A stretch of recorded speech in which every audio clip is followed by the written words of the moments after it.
Hi, everybody. My name is Jeff Meeks. I'm the Executive Director for the Arc of Grace Harbor. And starting now, we have our 2024 series of workshops. And so we're excited to introduce County Coordinator for Grace Harbor County, Dee Dee Garman. And she's here with Joanne O'Neill, who is a parent provider trainer. And we're here to talk about getting the most from the DDA assessment. So thank you very much for joining us today. I'm going to go ahead and put the presentation up on our screen so that we can all see it. So both Joanne and I are parents of children with disabilities too, adult children. And the assessment is quite overwhelming sometimes. And so we're trying to be able to help you be able to not have it so overwhelming and to be able to get the most out of it. So I'm going to start the first part of the presentation by telling you how I prepare for the assessment, and Joanne's going to take a dive into more of the breakdown of the assessment. So the assessment, the CARE assessment comes in and it does two different things. It does both paid and non-paid services, and it gathers information about your loved one. And so a lot of times when you're in those meetings, it's really, really hard. Number one, we always want the individual to be there. And sometimes there's sensitive areas that you don't want to talk about in front of that person.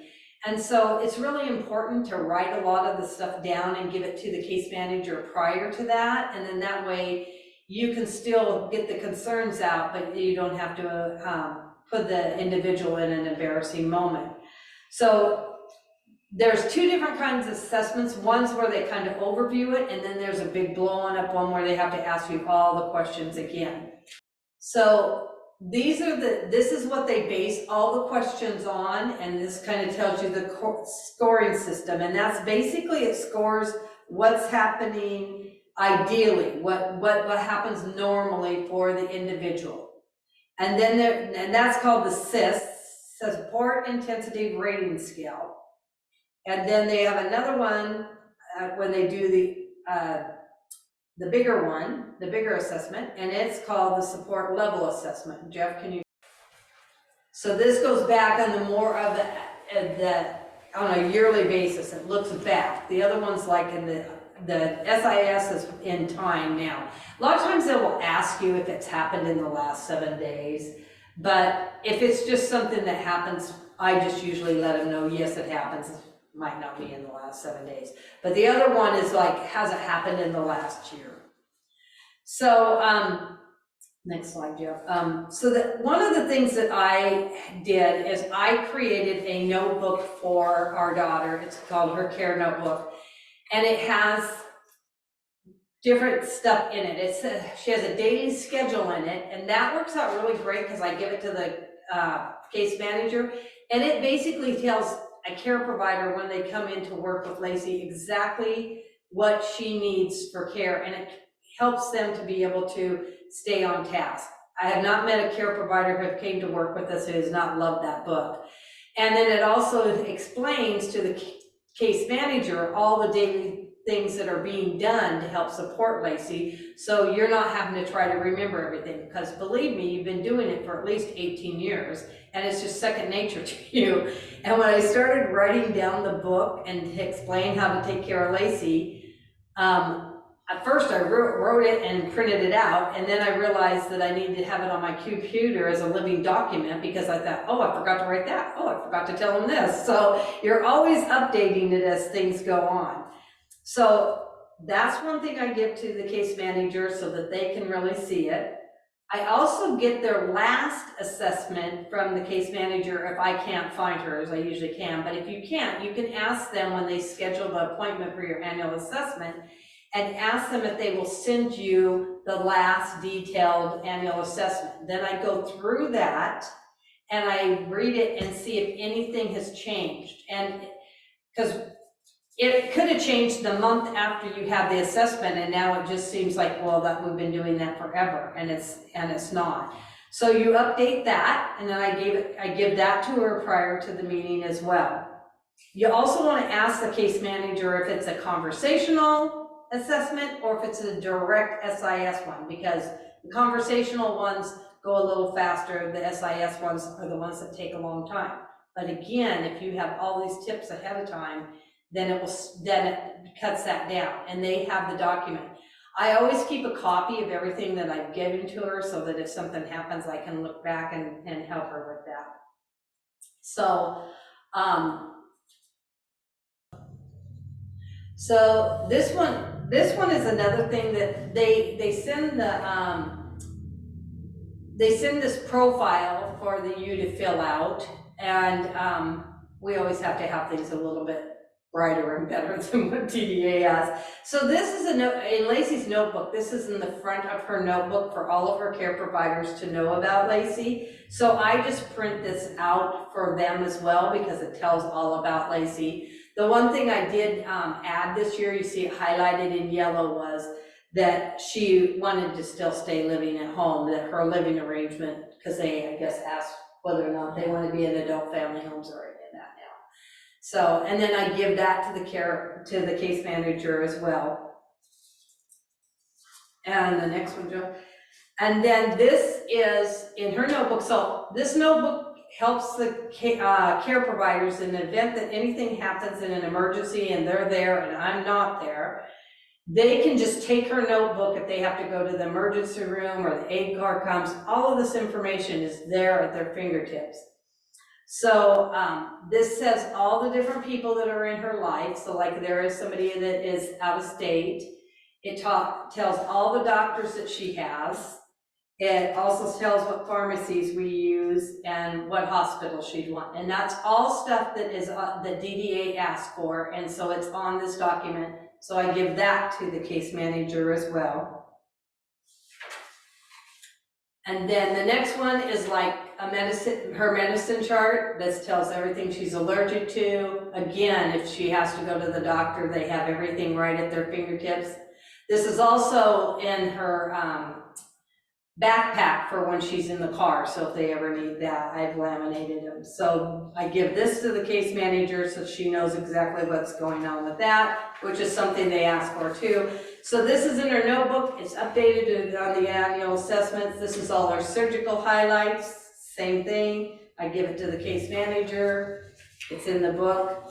And then I think the last page, this kind of shows you what Lacey's daily chart looks like that they do with her so that everybody knows. And I can't say enough how this has been really, really important when she's had new staff and how they really, really appreciate having that. So these templates will all be available on the ARC website for you to be able to pull off of the templates I've put on there, so I'll give to you so you can put on there. Thank you.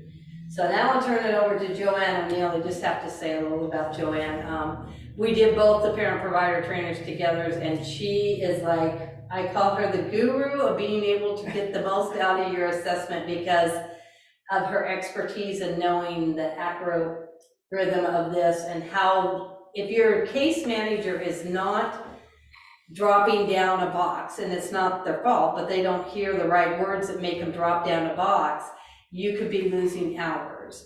And that happened with our daughter with we had a friend of ours that her daughter had the same kind of level of needs as my daughter, but she was getting more hours. And actually my daughter had more significant needs than she did. And the reason was that the case manager didn't hit a box that turned around and dropped down for them to be able to know that when she had a bowel regimen that she had to have, and that helped her to be able to have more hours. So I'm turning it over to Joanne. Thank you, Joanne, for coming and helping share with the harbor. Okay.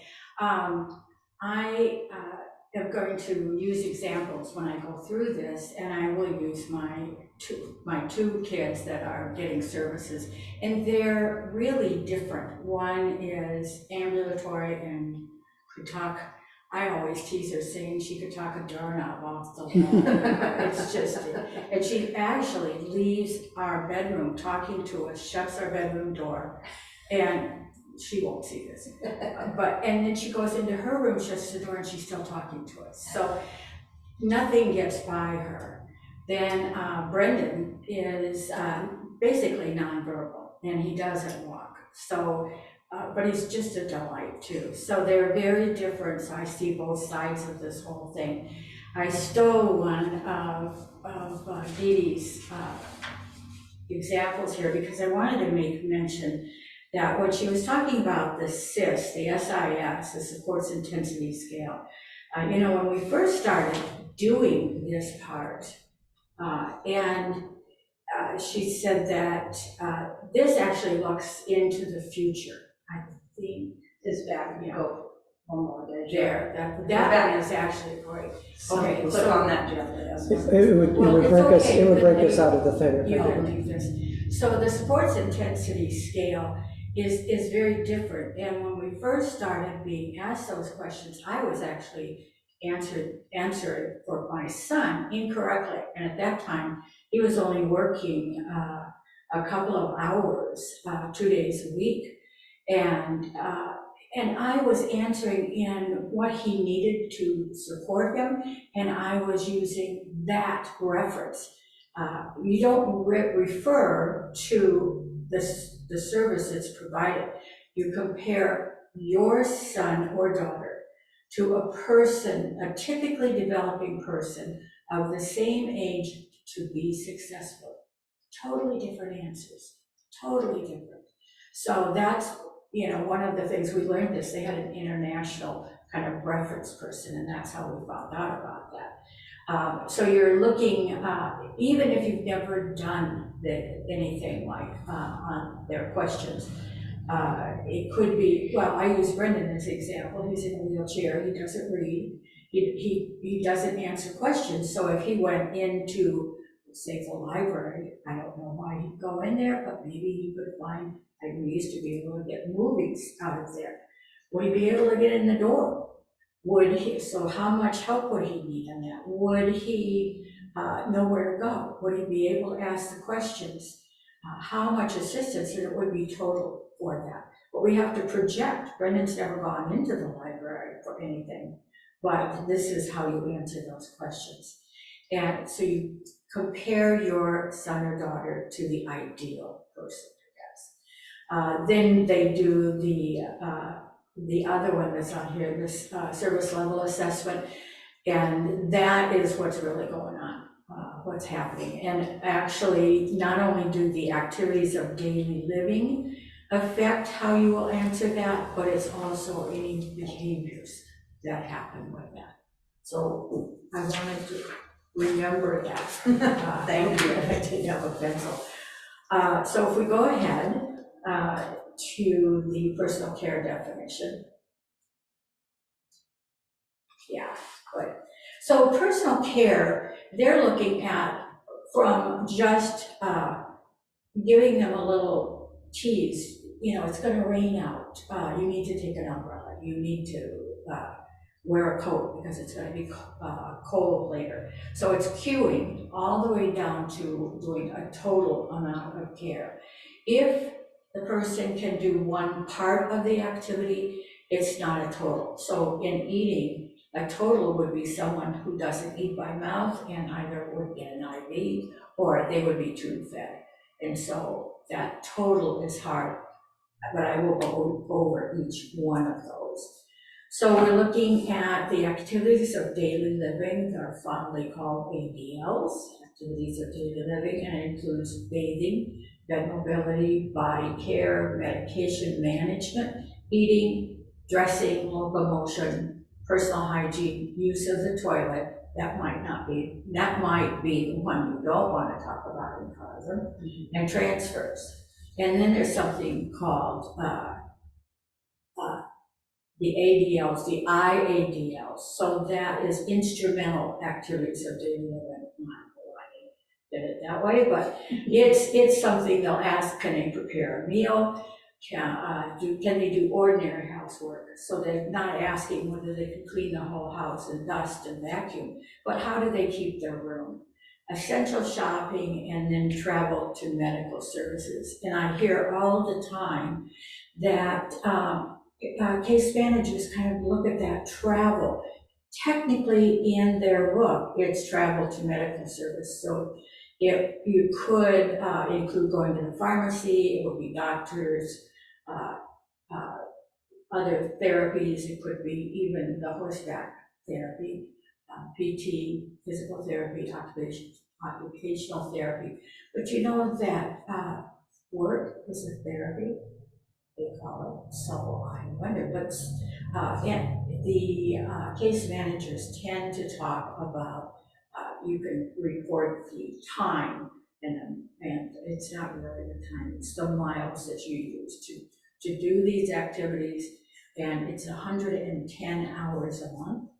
And essential shopping is another one that they talk about, is being able to use that mileage for. If you're not getting mileage, you should ask the case manager for that. And actually, it is Consumer Direct Washington that will now make that part of it active, and that's where you report it.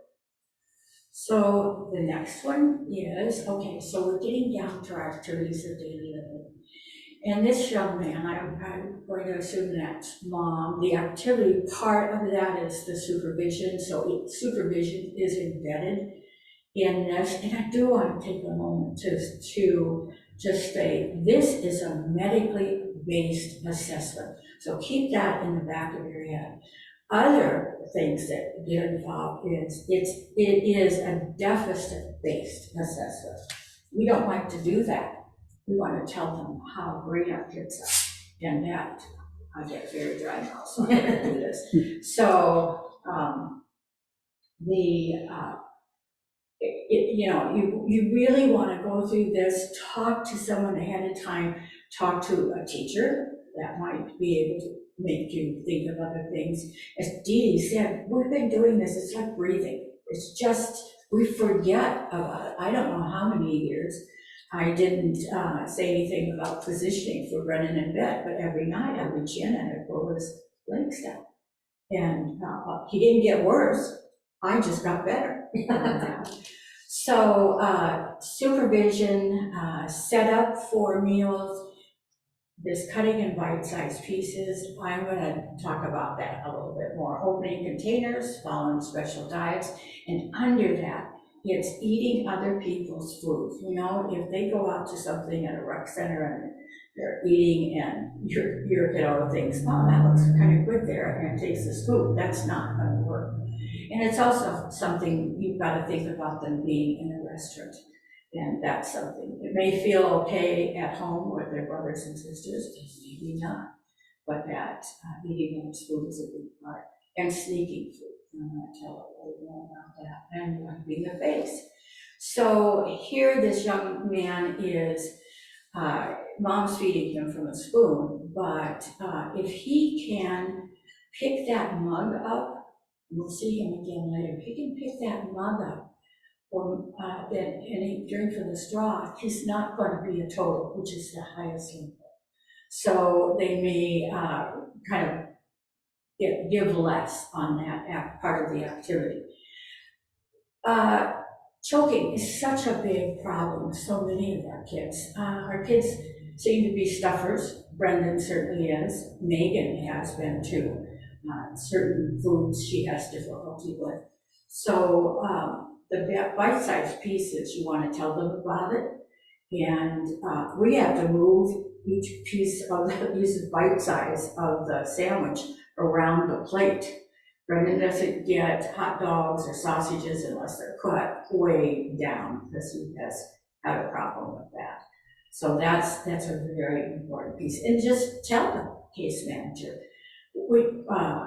I tell my folks that if we're lucky enough to get steak, Brendan doesn't. He gets hamburger, not because we don't think that he's worth having a steak.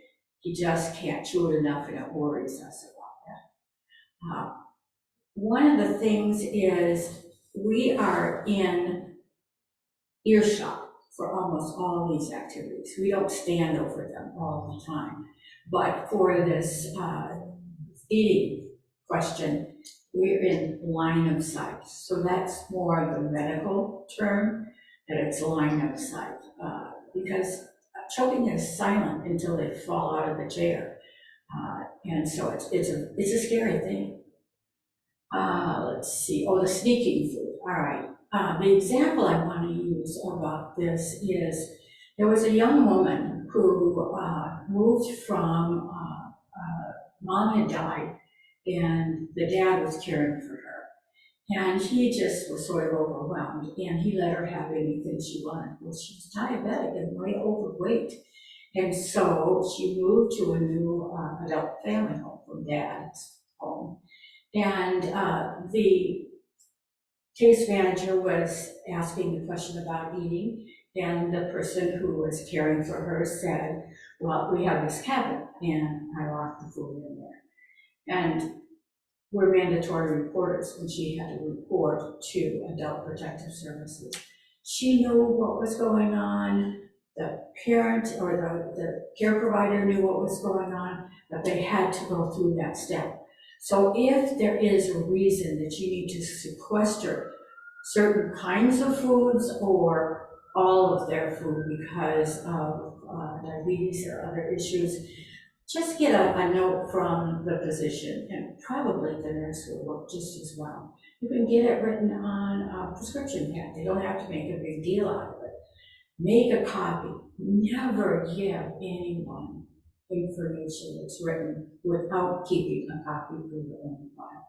So, and then the last one on this particular one is wiping the face, and Brendan started just dabbing his mouth once, and now he really does a good job.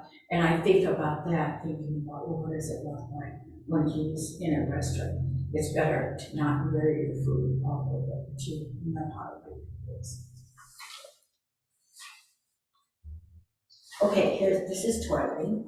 Can I just say, so Joanne, these are all listed in that assessment. Mm-hmm. So if what Joanne's saying, you will look and it will say eating, and it will say low support, queuing, bowl support. So again, we're going to be very respectful of our loved ones. So if there's something and you don't want to embarrass them, you just write that down in the margin of that document that you're giving to her or the case manager, so that they won't have, you don't have to talk about it. You can just say, I put a comment in the assessment for you to be able to see. That way you're not embarrassing the loved one, if anything, so. What strikes me as interesting is how the distinction between how the ideal person supports themselves independently and how things really work at home. And there's like taking food from another's plate.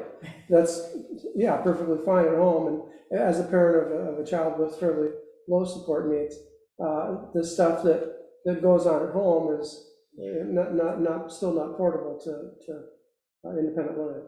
You used to say when our kids were younger and before there was a huge effect on their lives, in our lives, that we would take them out to breakfast or out to eat every once in a while, so that we could figure out the things that we really slipped by at home. And boy, when you're out in the public, you think about it in a different way. So, yeah.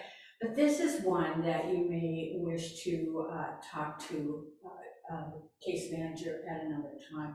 Some of our kids, would say, you can't talk about me without me. And others, Brendan comes up the stairs, he crawls, he doesn't walk, and it's okay for him to crawl in our house. But it's not okay for him to crawl, otherwise he has to follow a wheelchair. And he also has a chair that we push, and he looks back to see which one it is, because he much prefer to be in control.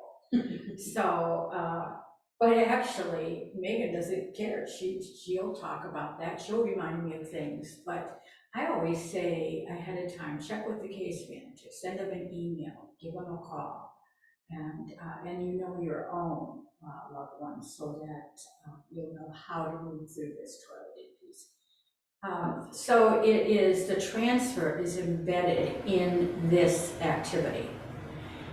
So it's being able to transfer on and off the toilet. It's helping with wiping, incontinence supplies, the briefs, the pull-ups, adjusting their clothes. They may be viewed by everyone as being pretty self-sufficient in this activity, but they come out of the bathroom with their zipper unzipped, their belt buckle not fastened, their skirt tucked in the back of their pants, or just not getting shirts and that tucked in, and they sort of look like they've been in a war in there. So do you just tell them, hey, your shirt is out, or do you go over and help them zipping the zippers or putting together Velcro? That's the kind of thing that we just do. We just go over and take over. That's one of the things I do. But for folks who really seem to be quite adept, it may be the adjusting clothes that you need to tell them about. Yeah, tell that case manager, because how often does it happen? What do you do? Do you just cue? Or if you go over and touch them, put your hands on them, it elevates the score for that. And of course, managing ostomy or catheters. If they're changing bed pads, these are these pads that if they're in bed all the time, they put underneath them so that if they have an accident, it doesn't go all over. Now, I like that Didi mentioned kind of a bowel program. And that's that, I'll confess that I'm a semi-retired nurse. And actually, I did some rehab nursing at the end of my hospital career. My husband is a retired gastroenterologist. So our dinner conversations get very interesting sometimes. Our kids will be sitting with someone else sometimes, and they'll say, oh, we shouldn't say this over dinner. And their comment is, you can't believe what we talk about. So, but this, the having difficulty in having a bowel program, that is a critical piece. If it's important to your child and their health, that's a critical piece. Now, what is in the directions for the case manager, to me, is not a bowel program. I talked to my husband about it, we discussed it, we kind of, we've tried to work it every which way. And to me, there's three things they think about, and every time I go to teach this class, I can remember two, and not one, but one is a digital disinfection, the other is an enema. That is what you do when you don't have a bowel program in place, and you're not keeping up with that, and that is unpleasant for them and unpleasant for you to get to that point. So I would go to the mat on this. I list that Brendan has enough liquids, that we use high fiber foods, that there's a medication, it's not really in there, it's fiber pills, you can get it, or we've been doing from that. It can be sitting on the toilet seat, sometimes at regular times throughout the day, and then having a little step stool if their feet don't get down to the floor, and they get in a position which is something that really helps them to go ahead and evacuate. And it's also really important to tell the case manager if they're having changes in their stool, if it's both liquid to diarrhea to very hard for them to get out. That's a real medical piece. That's something that we have to share. And it can be very complicating and really get in the way of them being able to get out, go to programs, go to restaurants, be a part of their community. So. And it's not always that it's just one or the other. It can be like with Lacey, it would be like 1 minute she would be liquidy and the next minute she's constipated, and now we're back to here and having to figure out that whole thing of how to get it in the between.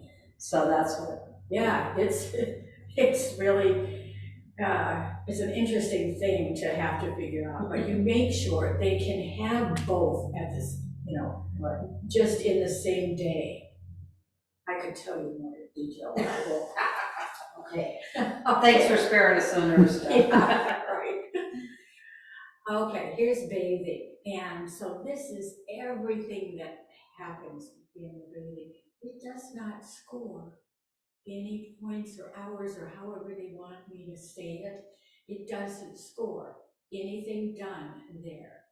it does explore. So I still tell them all about Brendan, and I'm sure you do about Lacey. How does he get in the tub? He doesn't like a shower. If water comes from above, and when we live in Bellevue, you would hear them in Aberdeen, hear him. He does not want that to happen. And how he is able to sit in the bathtub, which is not a traditional kind of way to sit. So we do tell him everything. We tell them, the case manager, that the water heater is turned down, although it's still, the temperature is turned down. It's still higher than if it was run only on high, it would still be dangerous. That Brendan would be clean to the water line if we didn't get in there and use the washcloth. We always have a washcloth between our hand and his body. Hopefully that's teaching him over time that that's an okay kind of touch. Bathrooms are really dangerous, so getting in and out of that bathtub is a real, the transfer is a really important. Do they have grab bars? Can they transfer? Brendan, we have two different kinds of tubs. One has two steps up to it and in, so he sits on the side and we move him over into the bathtub. But in the other bathroom, which is a traditional bathtub, we have to have hands on, and sometimes it's two people to transfer him in there with safety. So again, I always tell them everything we do, and I'm sure I've forgotten something at this point.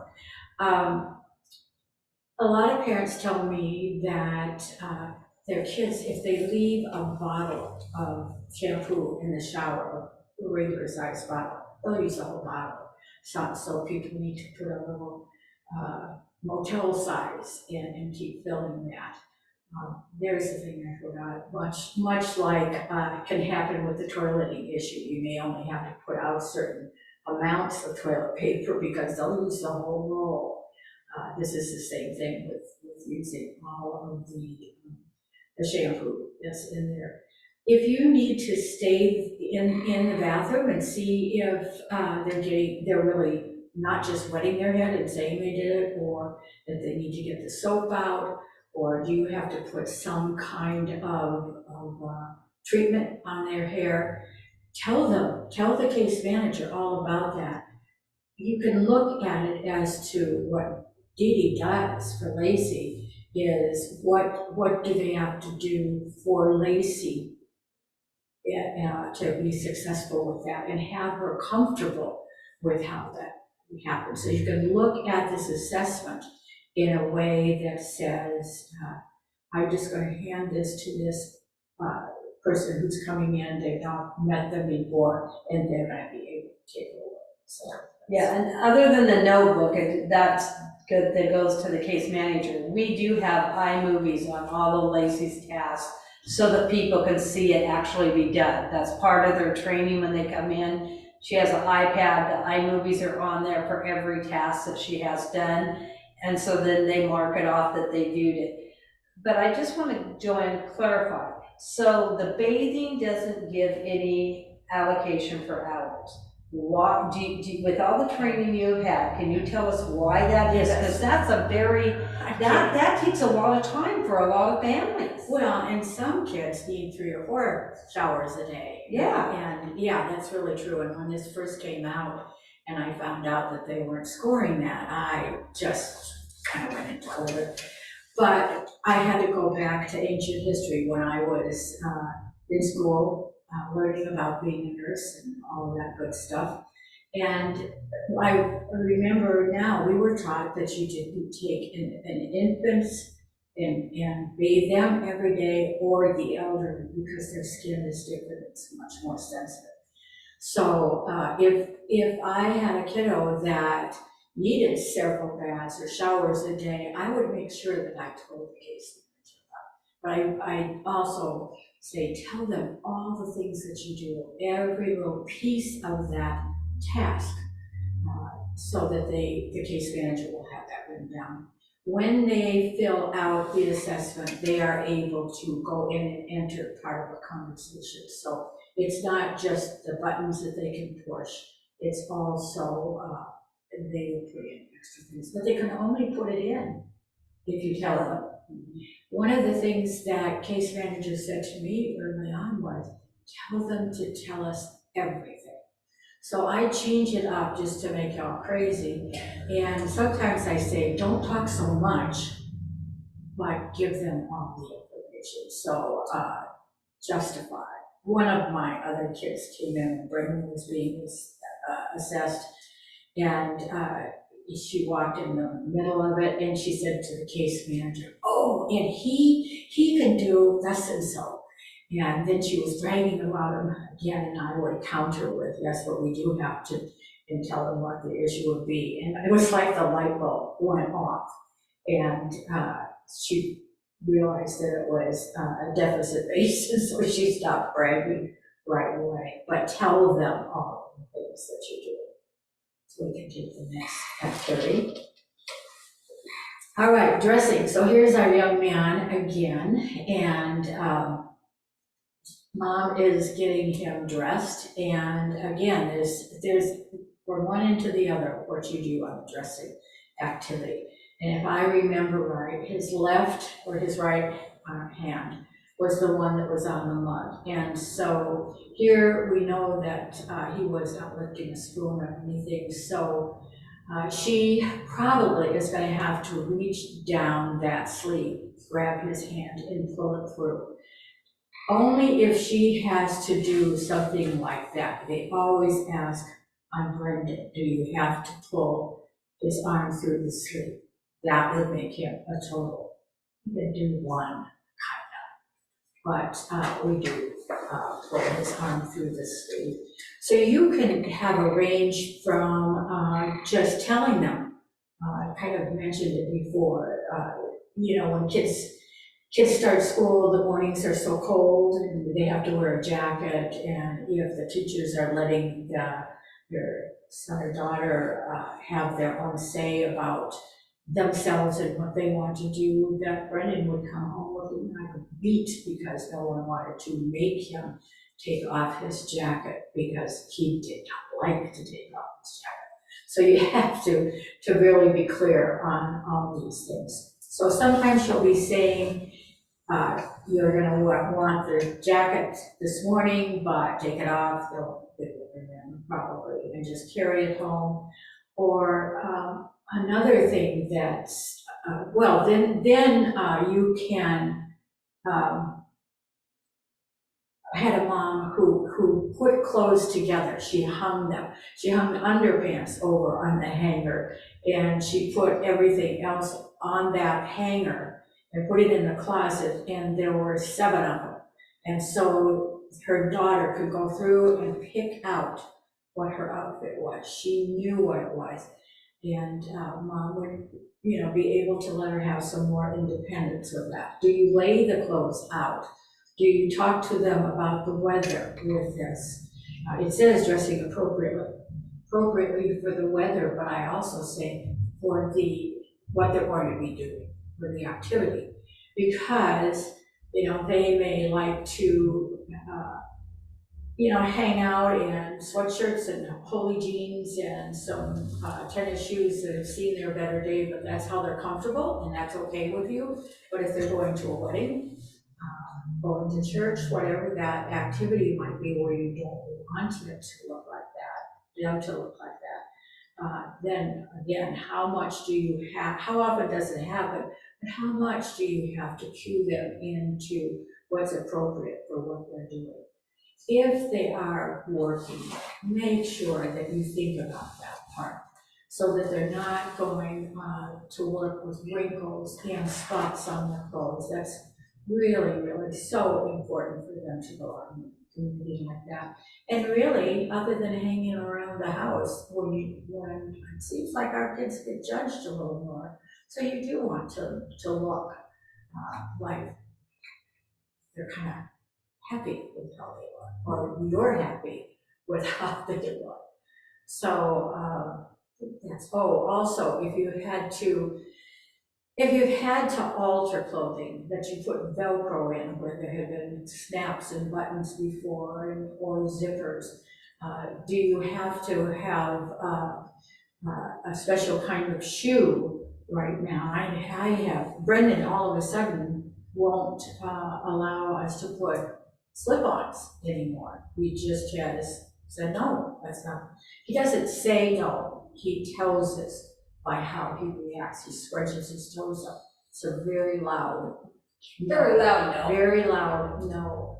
So if you've had to alter these things, we're now looking at Crocs and water shoes for him to wear to work. And that's really important. So, or do you get those curly laces? But when you're answering a question, particularly the first time, can Brendan tie his shoes?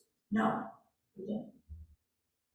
So you don't have to jump in. You can then say, well, we have to alter, but he can't tie his shoes, or Lacey can't tie her shoes. Okay. Do they have drop-down boxes in the dressing and all of that for asking more questions? I haven't seen them for Okay. so long, but they did, I thought, for a while. But you use this kind of a guideline, and they should have text in there, that space that they can write. So that it's up to you. That assessment in many ways will be only as good as you're able to provide the information. And so my thing is that there was a drop-down box for the toileting stuff. And so that's what didn't happen with Lacey. So you might, through the assessment, just say, is there a drop-down box that you could just at least read me what it is so that I can know if there's anything I've missed? You should be sitting next to them. We're not in COVID anymore. Sit next to them, and you want to see this laptop. You want to see all those things. So if the case manager says to you, is it the same as last time? If you say yes, they go on to the next activity. And it grays out everything else. So it's really important. And for the first assessment, you really have to go over all of the things that are going on and with your loved one and write them down. But from there on out, I would say, you're going to be their best advocate. That's the good news, and you'll always be the advocate. That may be the bad news when you want to take back a deep breath and go on to the next. But we are. So I actually, my husband is a provider too. And so he sits at the assessment, and he keeps last year's assessment there. And then I'm looking at the screen for my kids. So the cueing the family member to dress appropriately is one of the things that they would score for? Mm-hmm. That's part of it. So, it's important, they need to be able to fit in, and they need to be able to wear clothing that they can handle, that isn't such a burden on them. You want them to look nice. You don't have to go to, I don't know the names of the fancy stores, but you can go anywhere. You can go to, if you want to go to Nordstrom's, you can go to the Rack. So, okay.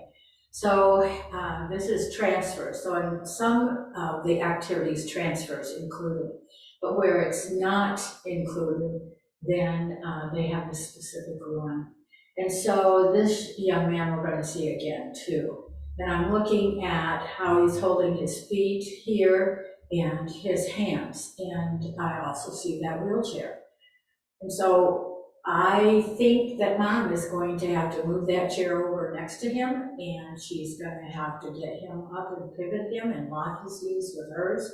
And she's going to be doing that majority of the work. If he had what they call a Hoyer lift, you would see him sitting on that canvas, and that's definitely a total. But I think this young man's going to be pretty close to this. So it's how they move between the surfaces, like a bed, a couch, a recliner, and we get into some other movement questions in a little bit. But it says it does not include moving to or from the bath, the toilet, or vehicle. And they don't talk about the vehicle. There's never a question on that. But Brendan is not doing as well with the vehicle, and I bring it up. I started a long time ago, and just saying, this is how he transfers, this is what we have to do, and now I'm saying, we have a little SUV, it's not that big, but that we are very likely to need to get a smaller car, a car that's low to the ground. Then I'll have trouble getting out, so.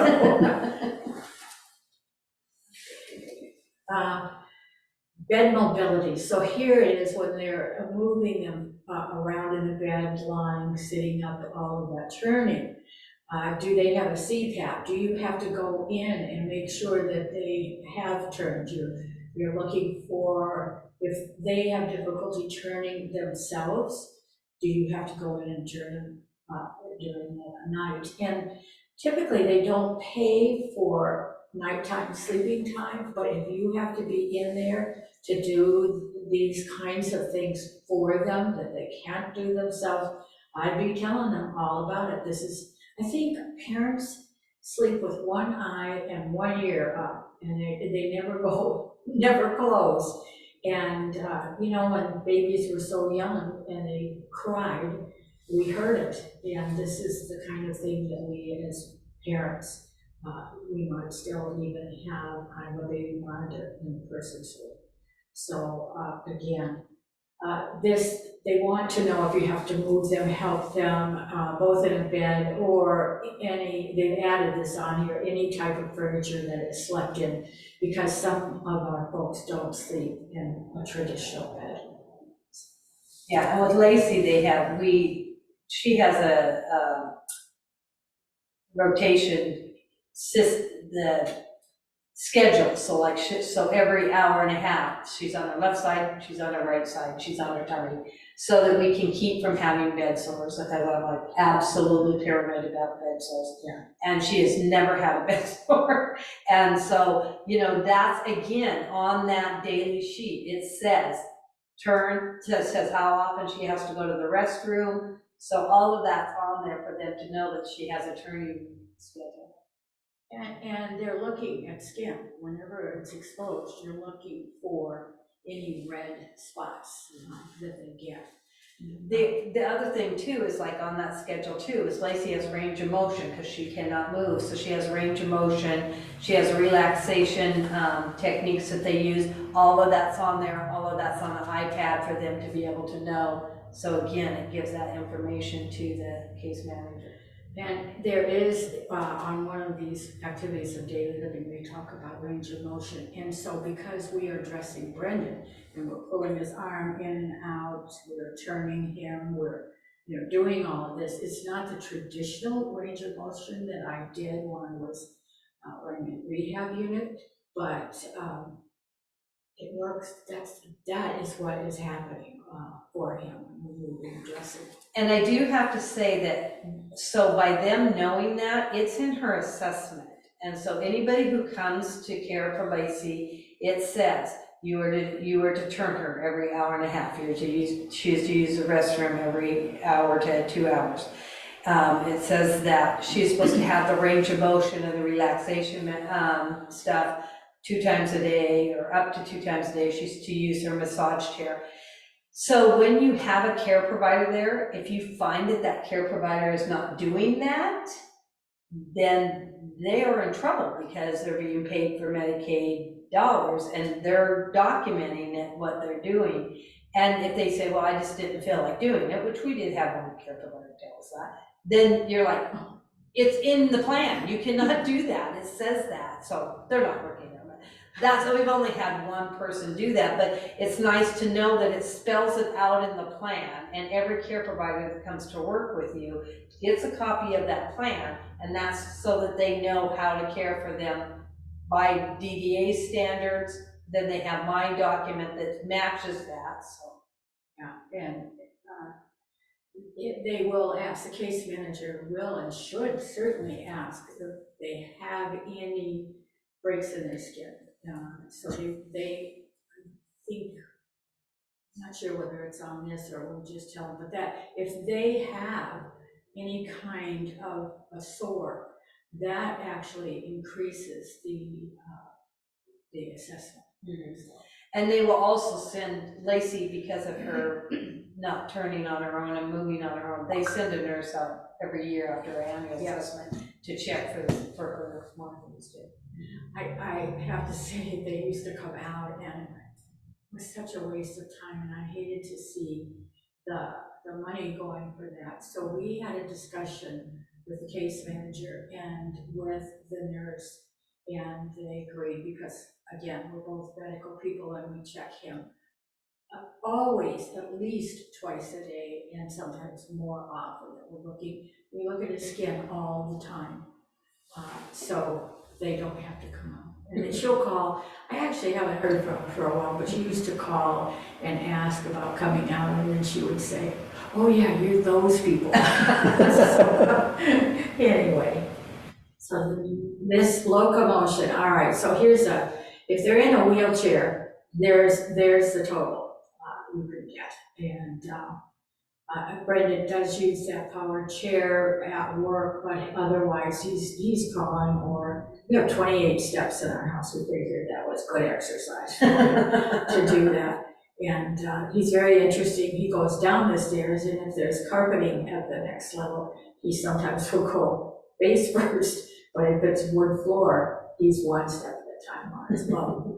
So anyway, so if they're in a wheelchair, then you can look at that activity as a total. But the other parts of this they're a little more subtle, and I want you to take note of what I'm saying to you, because I said in the beginning, this is a medically based model for assessment. So I want you to think about using medically based terms. So you could be warning them of an obstacle. I have seen people turn and look at their phone and walk into a wall. But not our kids, it's someone else typically. But warning of obstacles, or the case manager will ask if they have fallen. And Brendan actually, he has what we call controlled falls, because when he gets out of the chair after he eats, we have one of those thick pads that people use in the grocery store, the checkers will use them. So they are softer, they will mold, they will stay put, and so he goes down onto that. So he does these controlled falls every time he gets on and off the toilet. Not so much the bathtub, we're right there with him, off his bed, but there's a carpet, or in the kitchen when he leaves after a meal. So we tell them about the falls. For Megan, who had a stroke, she has some balance issues, and if she hurries, she falls. She doesn't typically fall that much just on a flat surface, although right after her stroke, she could not see yellow, and they have yellow on those curb cuts. She would fall every time that she tried to get off to cross the street. So they put in that he has a controlled fall, and but you want to tell him about that. When Megan's going downstairs, she has to always hold the banister. That we tell everyone. But if she's still hurrying or not thinking about it, she falls. But she goes back on her bum. So it really upsets her. And she now has a service dog getting trained, and Megan's getting trained. And this dog will prevent her, he will do some curbing for her, for trying to keep her from having a fall. Guiding and steadying a person, that also you want it. It's sort of like the dressing or the other things. It's what you have to do, or what does that your loved one do to be more comfortable too. Are they holding onto your hand? Are they putting their arm through yours? If any point you are taking some of their weight, that increases it and makes it probably substantial. It won't be total on that, but it will be substantial. And letting them, well, that bullet says provides support as a person leans on you, that leaning on you changes it a bit. And again, the pushing the wheelchair is a total. Now, what I want you to think about is if you have to say, don't run in the yard, it's uneven, you could lose your balance and fall. So it's losing your balance and fall. That's the medical twist to that will be, it will help them realize that the amount of assistance that they need and that you know what you're talking about on that. If you're saying don't run up and down the stairs, don't take 2 stairs at a time, hold on to the banister, you could lose your balance and fall. So remember to jot that down and say it in that way. Even if they're running out to the mailbox and the mailbox is across the street, well, yes, it's dangerous. And case managers are looking at health and safety. That's primary, but you also have to have the medical piece to this one. So if they're running across the street, the health and safety is there, but they would lose their balance and fall if they took off and didn't catch that curve in the way that they should. So that's the best way to do it. That's pretty much it. I had a family come visit us some weeks ago. It was a father and teenage son, and the teenage son was in the chair. And he was real upbeat and pretty positive about himself. And I asked, so how are things going? He says, oh, I'm great, things are fine. I said, so are you in the chair all the time? Well, no, I can get out of the chair anytime I want. I can climb into my bed. And so there's a tendency between parents and young adults to sort of understate the level of needs that they need. Yeah, exactly. And particularly our sons and daughters. Right. We'll do that, Megan. And by the way, Megan and Brendan both know that I use them as examples. And if she was sitting here, she would add on to what I didn't tell. So yeah, it is that desire to look more normal. And I have to say to you, I had a very good friend who said she thought they knew one normal family and it was so boring. So just take that and put up a little sign on the refrigerator, we are not bored. Okay. We had a DVD because both Joanne and I did the parent provider training, and I had a DVD that I got from Developmental Disabilities Administration, and it was a training that they gave to case managers. And it would have this one young man on it. It was his mom at an assessment, and they would say, so how much help do you need when it comes to having a well-balanced diet? He's like, no, nada, nothing. His mom's over there going. and so it's like, so the case manager said, so would you agree with that, Mom? Not at all. And he's rolling his eyes now because Mom's saying not at all. It's the most hilarious video. But it's just by the different, and he goes, well, what do you have for how do you do your well balance? Well, I eat corn and popcorn. And then he goes, broccoli, and his mom looks. It's just as hilarious. But you think about that, and then I would say the person who doesn't eat vegetables, I would flunk it too, but I'd at least be honest about it. But they know what the right answers are to say. So also you're supposed to eat a balanced meal. So I'm going to tell you that I'm eating a balanced meal. So that's why I think it's so important that you write that stuff down for them to know ahead of time, and you don't kind of get in the battle with the person, because you want them to feel good about themselves. You want them to feel that they can do that stuff. So you just let that kind of go, and you have it on that you've already done it, because We do want to also, even though the assessment is based on what they can do, we want to celebrate what they can do. And so we don't want them to think, okay, once a year you're gonna come over here and tell me everything I can't do. So we let that shine, but yet this paper that you give to the case manager will tell the whole truth. The rest of the story.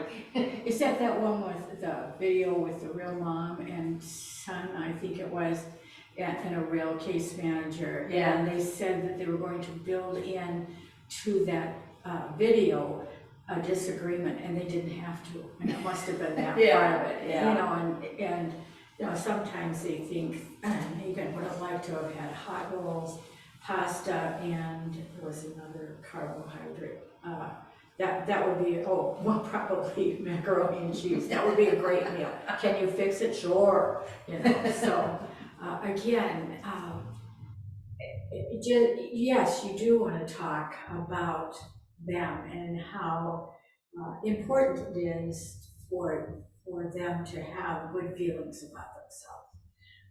But you know, if they don't have to sit there, they could come back in. If they're verbal, they will do an MMA, mini mental assessment, and they'll ask them to draw a clock, to draw a cube, to remember several things. It terrifies me when people give me a list of things and I'm supposed to remember them.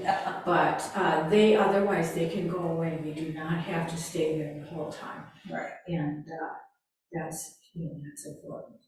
So in these activities that we as parents, we are a family member. It could be parents, aunts, uncles, siblings.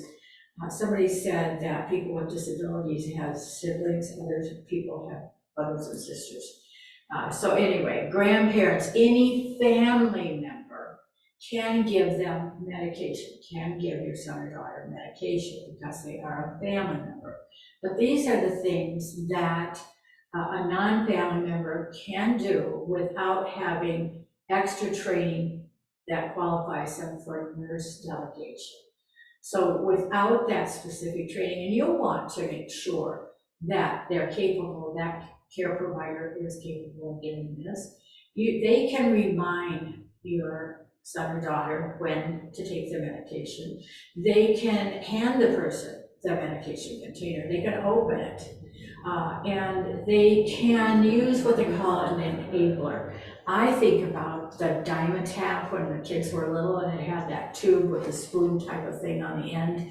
So that's one of an enabler that I think about, but also crushing or emptying a capsule and putting it in honey, jam, mashed potatoes, whatever it is, that makes it easier to use that enabler. And the person who is a non-family member, really a family member, should be able to do this too.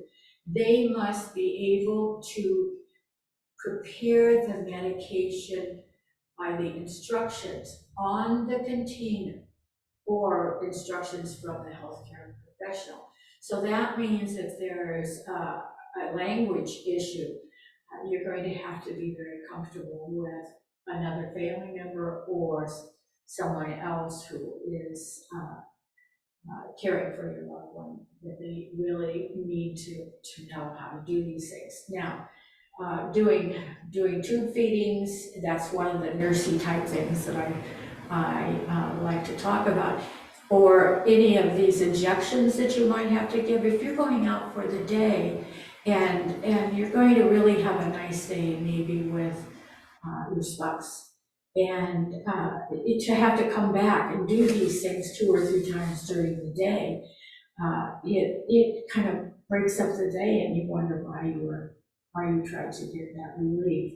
So you either want someone who has nurse delegation, or that they cannot be paid on Medicaid dollars, Medicaid hours, without having that nurse delegation. So I went around with that. I'll tell you in a minute. Okay, that's it. Well, you can teach them. Megan's now giving her self-injections. she's very proud of it. So the hygiene piece is on two different slides. And this one, remember, that's that young man that was sitting there and mom was next to him and she was kind of playing a game with him. So this kind of supports his ability to move and to find useful kinds of activities on his own. So here, this is combing hair, brushing their teeth. He's brushing teeth. Do you let them brush their teeth and then you go back and brush it all over? Do you let them brush their teeth and then you go in and check to see if it's clean enough? You know, all kinds of things. There was one mom I saw who stood behind her daughter and brushed her teeth like that. So how do you have to do that? Or do you need to kind of hang out a little bit because they just wet the toothbrush and they actually didn't brush their teeth? So shaving, we thought it would be easier to not have to shave Brendan, so he has a little mustache and a neat little beard, but it's just as hard to do it. Applying makeup, I'm so happy that they have this and things that it's important for our young ladies. Washing and drying the face and hands and nail care. That is the bane of my existence, and I hear so many other parents talking about that. One mom said she had a woman who would come in to her home. She paid her to cut his nails, but folks with tactile issues, folks with cerebral palsy, it seems like that's a big one where there's a tactile issue, and it really changes how they feel about that. And Brendan has this memory that's, I wish I had half of his memory, because if I go to cut his nails and I pinch him a little, it takes months before he trusts me again. And I have learned that one arm is better than the other, and if I do the hand that is better, then he's a little bit more cooperative. I was just doing it again the other day, and he will lean away from me, and for an arm that he is technically quadriplegic, he can pull on that and pull it away. It makes it really hard. So that is, in behaviors, that is uncooperative during the tasks that you have to perform for them. So that changes it, changes the scoring. It tells other people how that is different. And like we all knew when we had little babies, it was much easier to cut nails after a bath, after a shower, more after a bath when it's softer. So, and this is where Menzies care is. So it's, again, that washing and drying the face and hands as well as in here. And here it just makes a note, does not include hygiene in the bath or shower. Now, I used to say, if you weren't able to capture what they do in hygiene somewhere else, because they're going to have other issues, you could always wash their hair in the sink the week before they come out, and then you're able to inspect whether they're getting the soap out, whether you're putting on some kind of a medicated shampoo. And a medicated shampoo does not have to be one that has a prescription. It can be like Head and Shoulders, so you don't have to get fancy. So the nail care for Lacey, they paranoid about that with the clipping hers, because she's got clipped by all of us, I swear. Mm-hmm. And so we got hers a nail file thing. One of those electric things? Yeah, and it has like baby mode on it, so that it's very soft tip for her, and that's what we had to do because everybody got too scared to cut her nails. Yeah, and if you keep them short, you can use that. There's one, I'll have to talk to you about what it looks like. There was one back with all of the foot and nail care that it had 3 or 4 different kinds of pads that you could put on it, but really I needed the one that had the strongest one. Couldn't make it work without throwing a bunch of them away. And I also, so I'll tell you what I did. I always do all of these things incorrectly so I can share with you. But I would pull his finger, the pad of his finger down so that it would be away from the nail, but I was so concerned I was causing it to bleed and separate there. And it hurts. And I finally figured it out. The nurse finally figured what she was doing. Okay, so here is body care, and that's the exercises that we were talking about. So that activities of daily, was it? But doing range of motion, okay? That is assisting with the exercises. So it's not a totally passive. Passive is if you do every single thing yourself, but active is they're doing part of it themselves. Skin care, again, we're looking for pressure points. We're looking for anything that we have some concern. It seems like a lot of our kids, even on the rainy side of the mountains, we still have dry skin over here. Actually, the doctors tell us we should all of us, no matter the color of our skin, even if we're inside, we should be wearing lotion to prevent sunburns or any kind of sun. On this, you can put down like Jergens or Cetaphil, or it doesn't have to be prescription. Megan has eczema and she also has psoriasis, so she's the lotion queen. And so we have both kinds. We have the prescriptions, and otherwise it's really important to get all those things attended to. But think of your son or daughter, if they were putting on lotion for their dry skin or sunscreen, can they get their ears? Do they know to get their ears? Would they get it on their face without getting it in their eyes? Could they get it on the back of their necks? And if it is summer and they're wearing shorts and flip-flops and that kind of thing, would they put it on their backside, or back of their legs, all of that? So how much would you have to help? Would you just cue them and tell them? But there's not very many people that would be as careful. And even Megan, and she knows how important it is, and it is such a chore for her to do. And the doctors even tell her it's a lot. So we need to think about that part of it. And this is where it mentions that foot care for people with diabetes or poor circulation. And I'm here to tell you, almost everyone has poor circulation below their knees, onto their feet. Again, they really, I don't like the way this is worded as far as not being able to provide care for someone with diabetes and poor circulation. Family members can do this, and you don't want someone that doesn't have that experience. It's just so easy to get a non-healing wound. And the reality is, it could be amputation if it isn't healing.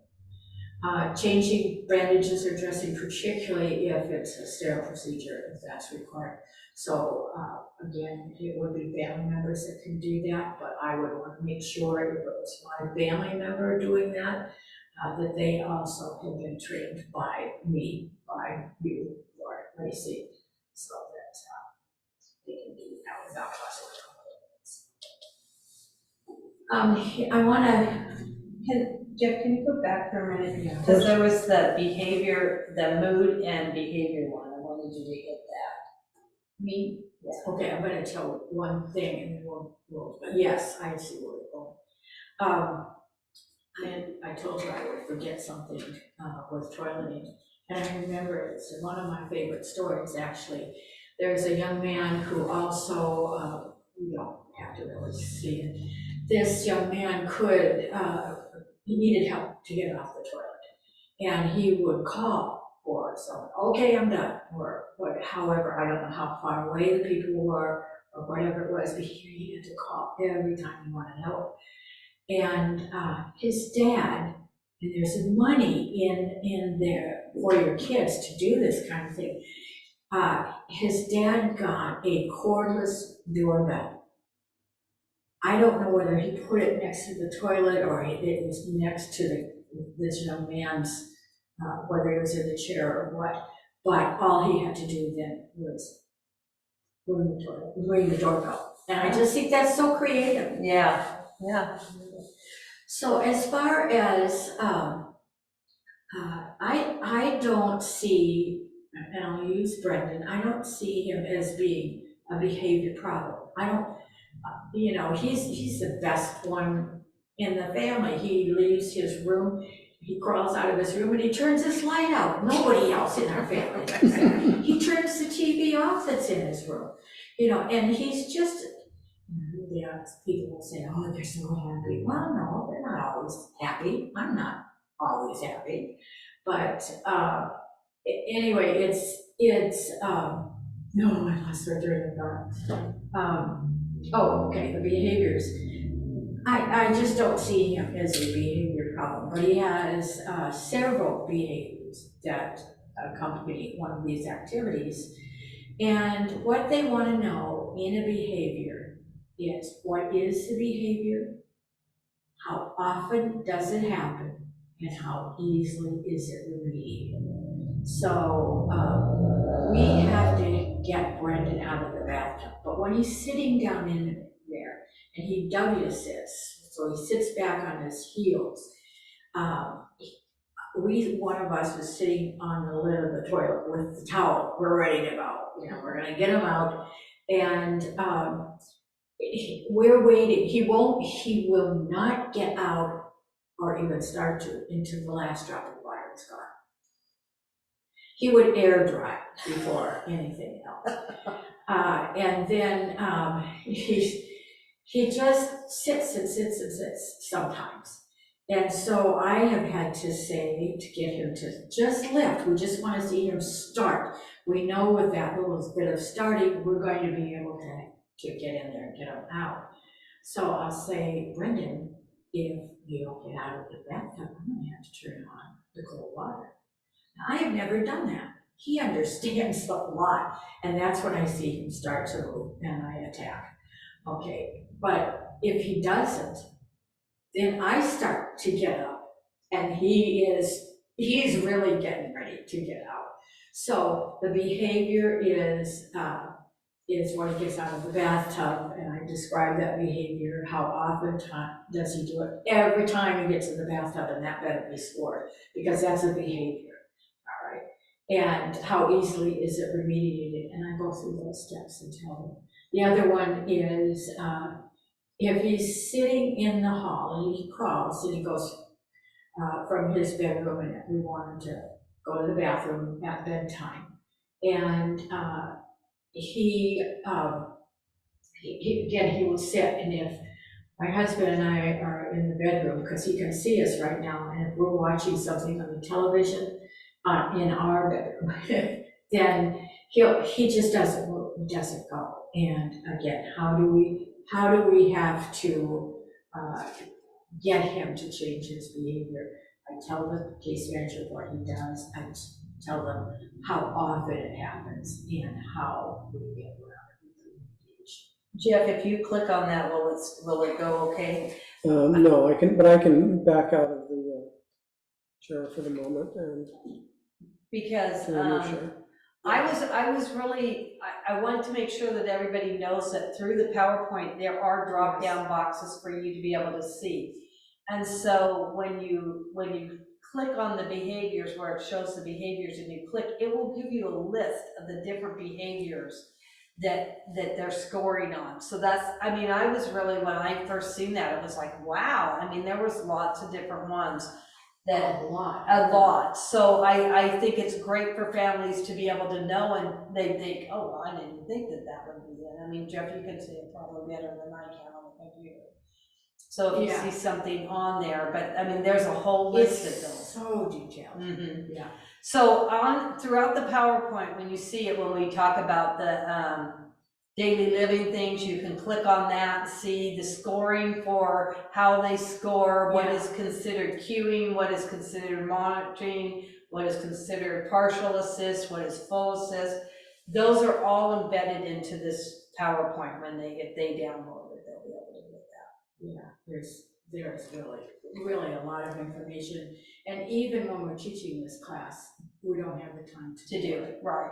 And I know a lot of folks in the beginning came into having to take this class, and I understand. We've been caring for them for 50,000 years, you know, who are you to tell me? And I always start out with, I will never tell you how to take care of your son or daughter. That's not what this is all about. Right. I feel good about being able to do this because I feel like we can give guidance to folks to get more on the assessment. And you're not doing it to get more money for you or out of the state or whatever. You want to get them the highest score that they are entitled to. Right. And if you should not be able to care for them overnight and all of a sudden it's changed, you want to have been able to go through this. So there's a lot of extra information. You didn't talk about the fair hearing? Oh, yes, yeah, well, what will I say? The fair hearing, again, there's a video on this one, which is great for fair hearing, and that is a real dad. I can't remember if it's a son or not. They go through two issues. One is the fair hearing that they get what they're asking for, and the other is they don't get it. And so it's a good example to look at. But the other thing is you can ask for that fair hearing. You do not have to get an attorney. You will have to do some work in really making a case for it. I always suggest that people really write down when they're going to be seeing, and it's not often a judge, it's a lower level of a person that they talk to. But I've seen parents with fair hearings and do nicely.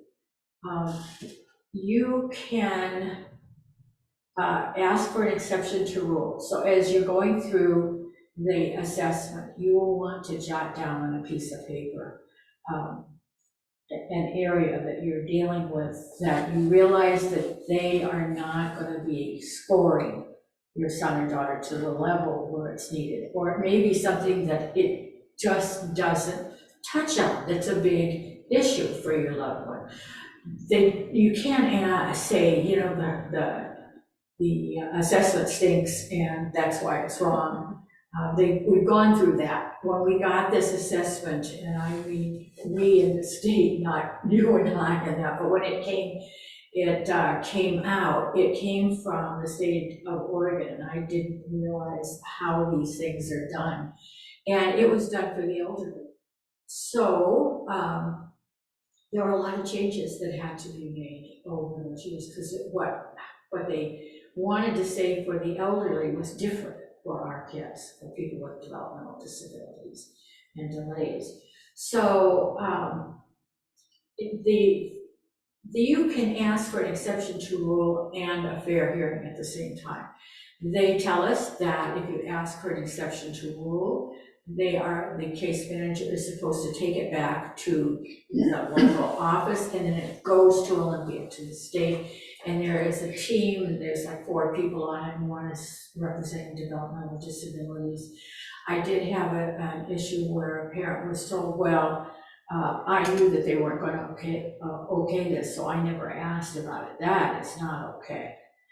One of the things in an exception to rule is basically you have to renew it every year. So I tell people that if you ask for it at the time of the assessment, it's going to be easier. You're going to be cued to do that. But I always tell people to however you're able to project out in the future, then you want to look a couple of months, sometimes 3 months ahead, and make sure. And I say, if the person hasn't changed, if your loved one hasn't changed, if the case manager has not changed, and because that can be an issue, but also if you haven't seen any changes through DDA, Division of, no, it's Department of, No, Division. it is a division. Yes, Division of Developmental, Yeah. Disabilities. I need help. They changed it, you're okay. Yeah, no, they changed a long time ago. So anyway, I give them like 2 or 3 months to look at that again, and just tweak your memory some way, whether it's put it on the calendar or not. Is that what you want covered on there? Yeah. So, well, that didn't come out very good. Yeah, that's not very good. So if you have more questions, you can always call me at the county, and my number is on the slide there. I think the one thing that Joanne and I both would like to say too is, as parent-provider trainers, we both encouraged both family members to become parent-provider, because if something happens to one, then the other one can step in. Because the one thing is that, and for us, we're backup care providers to the people, for me, for when we back up if other people can't care for Lacey, and we just pick up the slack of what she needs. But if you don't use, if your loved one doesn't use their hours every month, they don't roll over. So if you're not a paid, both of you are not paid care provider, then if something happens to you and you get in a car accident or you get sick, that other parent isn't there, those hours just stay with the state. So you really want to make, unless you have another care provider to give them to, but you really want to make sure that you're both care providers so that you have that backup. Yeah, and there are other tools, literally, that can assist our kids too. So if you're talking with other parents, one of the gals that, she said she connected with more people. It was like a parent meeting when they were on the soccer field. And you get that local kinds of connections with them, which is so important. It is really hard to look at someone who,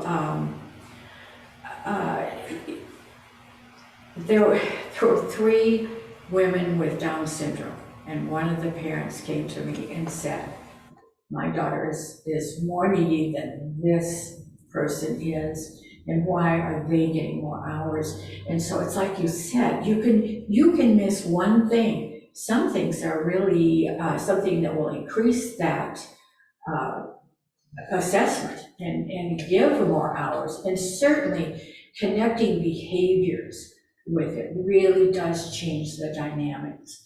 And so it's hard to say, well, yeah, your daughter is worse.